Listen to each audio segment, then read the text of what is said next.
एक और नया कहानी। बहुत समय पहले की बात है। एक एलियन का यान बहुत तेज रफ्तार से पृथ्वी की ओर बढ़ रहा था। वह पृथ्वी के बहुत करीब पहुंच जाता है और वहां पर पहुंचते ही वह एक सैटेलाइट से टकरा जाता है। एलियन के यान और सैटेलाइट में आग लग जाता है। वह सैटेलाइट तेज रफ्तार से समुद्र के पास आने लगता है और पानी के अंदर गिर जाता है।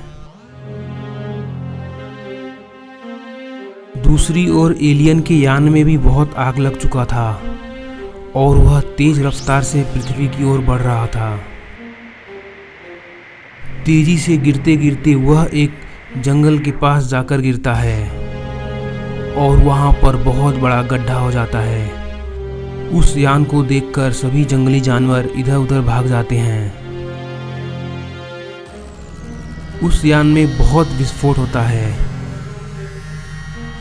थोड़ी देर बाद उसके अंदर से दो एलियन दौड़ते हुए बाहर आते हैं।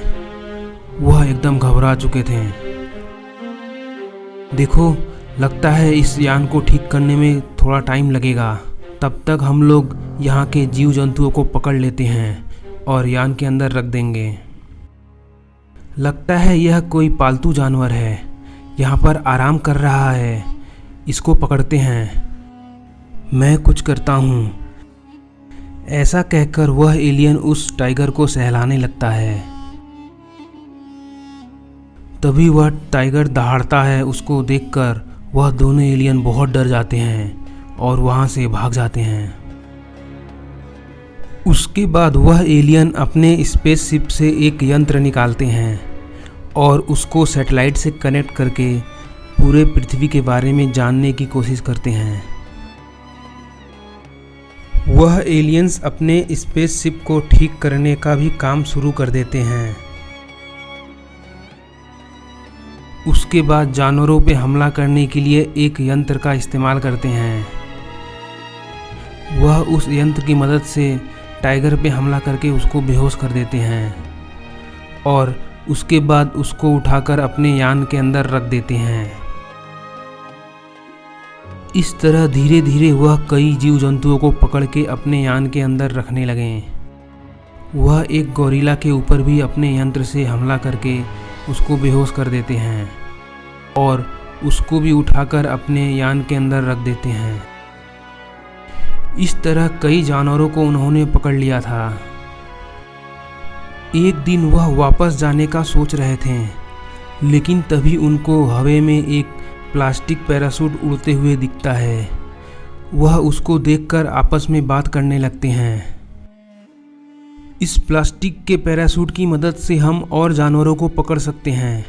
इसको लेकर हम दूर दूर तक जाएंगे और बहुत सारे जानवरों को पकड़ के लाएंगे। चलो इसको उतारते हैं। वह उस प्लास्टिक पैराशूट को उतारकर उसके अंदर बैठ जाते हैं और उसको लेकर बहुत दूर दूर तक चले जाते हैं। इसी तरह वह एक दिन चंदनपुर गांव में आ जाते हैं। चंदनपुर गांव के लोग एलियंस को देखकर बहुत परेशान हो जाते हैं और भागने लगते हैं। उधर वह एलियन उस गांव से एक गधे को पकड़ लेता है और उसको उठाकर अपने यान के अंदर ले जाकर रख देते हैं। अगले दिन फिर वह एलियंस आते हैं और इस बार वह एक बकरी को पकड़ लेते हैं और उसको भी अपने यान के अंदर रख देते हैं। इस तरह कुछ दिन चलता रहा। वह किसी न किसी पशु को पकड़ ले जाते थे। एक दिन तो उन्होंने एक आदमी को भी पकड़ लिया। उन्होंने उस आदमी को बेहोश किया और अपने पैराशूट पे रख के उस आदमी को भी अपने यान के अंदर ले आकर रख दिया। इस तरह वह बहुत सारे जीव जंतुओं और इंसानों को पकड़ के अपने यान के अंदर रख लेते हैं। अंकित संदीप से कहता है, देखो संदीप भाई, यह एलियंस मेरे पिताजी को उठा ले गए हैं। पता नहीं उनको कहाँ पर छुपा कर रखा है इन एलियंस ने।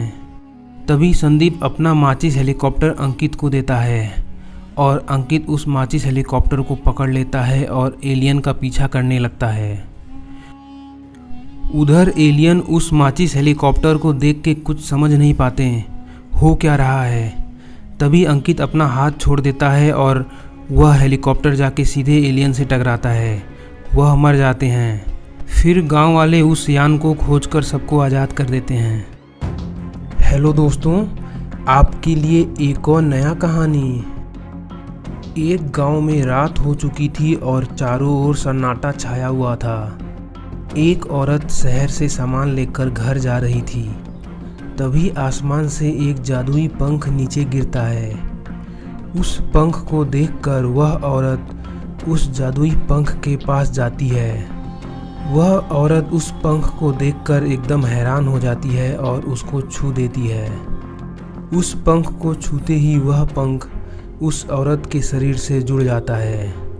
थोड़ी देर तक उसको ठीक लगता है, लेकिन थोड़ी देर बाद उस जादुई पंख का असर उसके ऊपर हो जाता है। वह पंख एक जादूगरनी का था और वह वापस जिंदा होने के लिए एक इंसान का शरीर खोज रही थी। वह जादूगरनी उस औरत के शरीर को अपने वश में कर लेती है। उसी रात को एक आदमी पटाखे से भरा हुआ ट्रक अपने दुकान की ओर ले जा रहा था। तभी वह जादूगरनी वहां पर आ जाती है और अपने शक्ति का इस्तेमाल उस ट्रक के ऊपर कर देती है। उस ट्रक का ड्राइवर एकदम डर जाता है और वहां से भाग निकलता है। वह जादूगरनी उस मिनी ट्रक को लेकर परियों की दुनिया के पास आ जाती है और अपने शैतानों से कहने लगती है, परियों के ऊपर हमला करने का वक्त आ चुका है।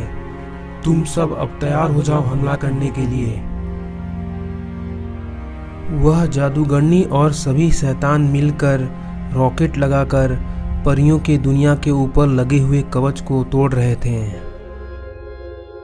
वह जादूगरनी उस मिनी ट्रक को उठाकर उस कवच के ऊपर फेंक देती है। वह कवच धीरे धीरे कमजोर होने लगता है।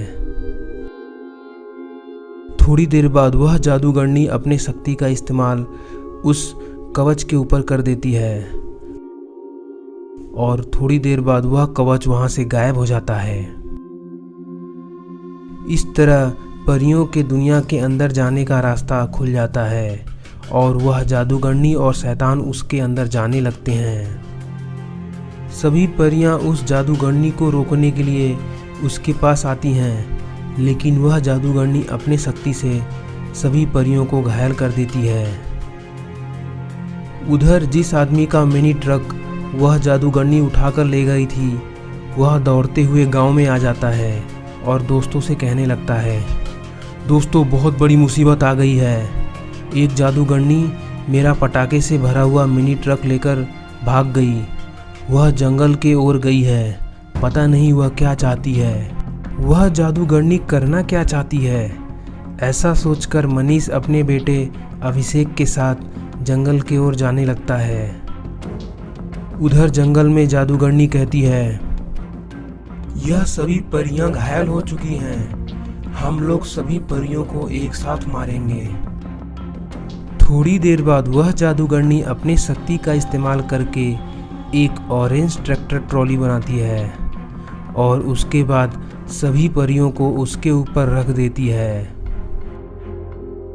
वह जादूगरनी ऑरेंज ट्रैक्टर को लेकर परियों की दुनिया के अंदर जाने लगती है और धीरे धीरे बहुत सारे परियों के ऊपर हमला करके उनको बेहोश करके अपने ट्रॉली के ऊपर रख देती है।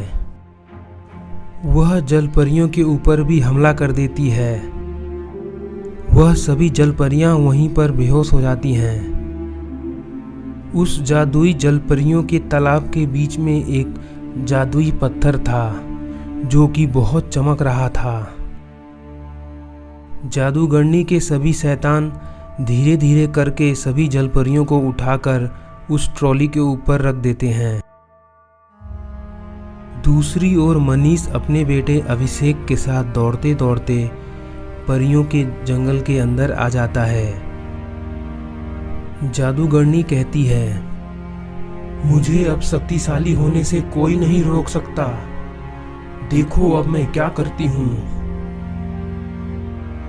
फिर वह उस जादुई पत्थर के ओर बढ़ने लगती है, लेकिन दूसरी ओर मनीष अभिषेक वहां पर पहुंच जाते हैं। तभी मनीष अपना कुल्हाड़ी उठाकर उस पंख के ऊपर फेंक देता है। वह पंख उस औरत के शरीर से एकदम अलग हो जाता है। उसके बाद मनीष दौड़ते हुए उस जादुई पत्थर के पास जाता है और उस पत्थर का शक्ति इस्तेमाल करके उस पंख और बाकी शैतानों को उसके अंदर कैद कर देता है और सभी लोग आज़ाद हो जाते हैं।